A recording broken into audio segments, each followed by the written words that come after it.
Hi guys, gawa tayo ng Bake Mac. Ito na yung sauce niya. Ito na yung Bake Mac. Ito yung Bake Mac. I-open ko na. So, lalagay na lang natin siya sa oven. Ito na guys, buksan natin. Ito. Ayan. Lagay lang natin siya dito.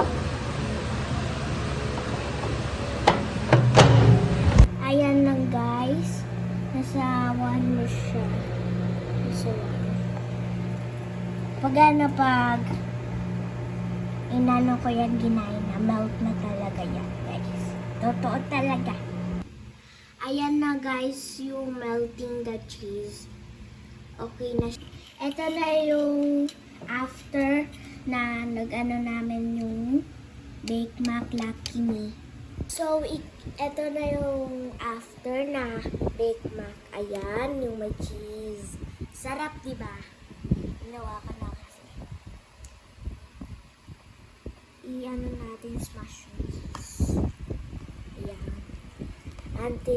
Pag na-smash mo na yan, magiging cheesy na talaga yan.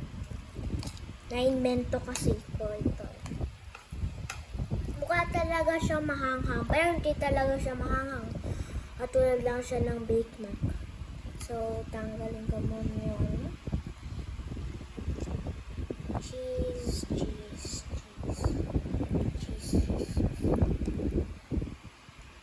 Okay.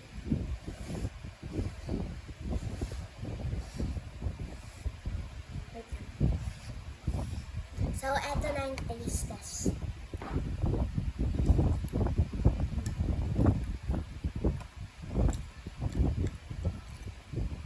Sobrang sarap talaga siya, guys. Parang lasa siya ng bulldog. Pero ang re-rate ko, 9/10. So, bye, guys!